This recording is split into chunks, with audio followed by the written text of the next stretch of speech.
Nous avons 200 personnes qui ont répondu à l'appel pour ce colloque d'un jour et demi qui fête les 30 ans du Comité québécois Femmes et Développement. Un comité créé donc en 1984 et qui depuis 30 ans fait en sorte que les ONG québécoises collaborent sur la thématique de l'égalité entre les femmes et les hommes et sensibilisent le public québécois sur cette question des droits des femmes dans le monde. Alors pour ce colloque, nous avons une programmation assez riche avec 3 panels, 12 ateliers, une exposition photo, un espace de kiosque et enfin la projection de 2 vidéos.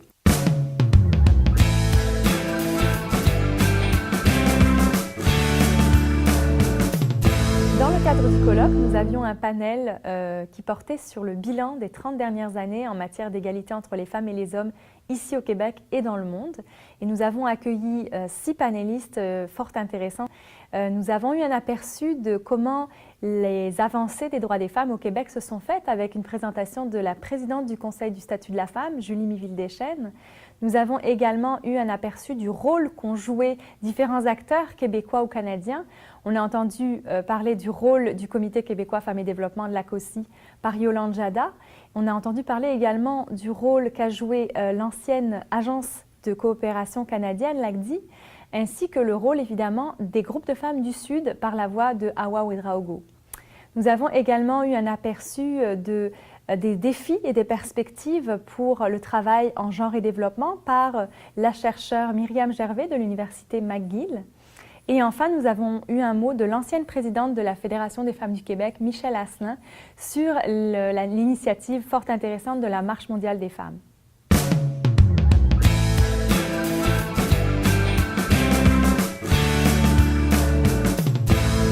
Bonjour, je m'appelle Laurence Courteau. Donc, mon rôle à la COCI, je suis assistante à la chargée de programme en égalité entre les femmes et les hommes. Donc, aujourd'hui, une journée bien remplie. On a 12 ateliers.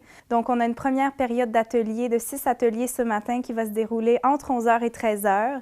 Donc, un peu pour tout le monde, pour tous les goûts. On a des ateliers qui sont très spécifiques, par exemple, sur les programmes genrés au niveau scolaire. On a des ateliers de sensibilisation qui sont plus vastes, comme les programmes d'échange pour les volontaires, pour les coopérants. C'est des ateliers de 2 heures, hyper bien structurés. C'est pratiquement comme suivre une formation. Les gens qui vont sortir d'ici vont avoir un bagage incroyable de 4 heures d'atelier, plus les panels. Alors, c'est vraiment une chance de se former en égalité femmes-hommes, puis surtout d'apprendre des défis, des réalisations depuis 30 ans dans le domaine.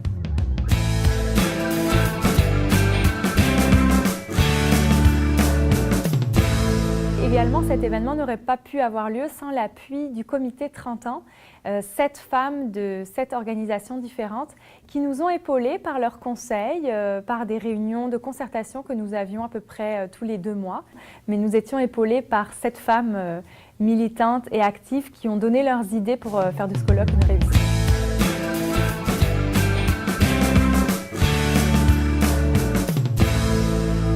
Pour clôturer ce colloque, on a beaucoup parlé de ce qui a été fait pendant les 30 dernières années et il nous semblait important de nous projeter dans l'avenir. On a donc demandé à 6 invités d'intervenir pour le panel du soir pour nous donner un petit peu les grands enjeux de l'heure à partir de 2014, ici et dans le monde, par rapport aux droits des femmes.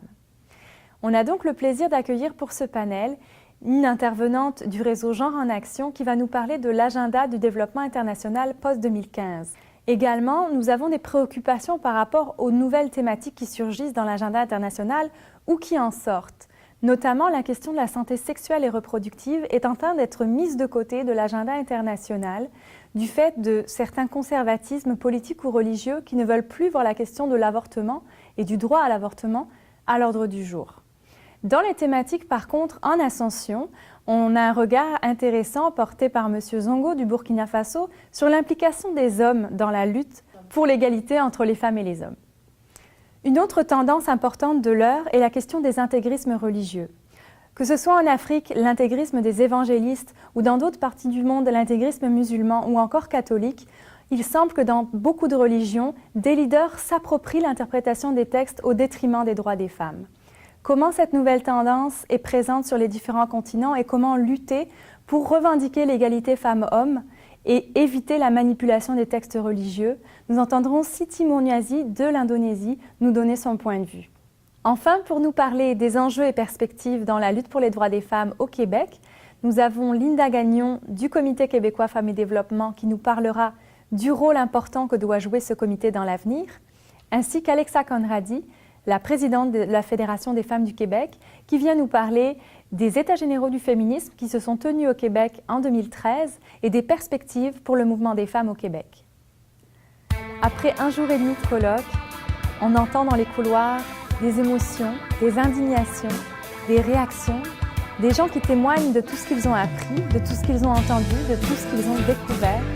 Beaucoup de femmes, jeunes, moins jeunes, qui se disent que la militance en faveur des droits des femmes a un bel avenir devant elles. Beaucoup de choses ont été accomplies, mais il en reste beaucoup à faire. Et à voir que la moyenne d'âge dans le public de 200 personnes dans ce colloque était plus autour de la trentaine, voire de la vingtaine, que de la soixantaine, on se dit que le Comité québécois Femmes et Développement a un bel avenir devant lui.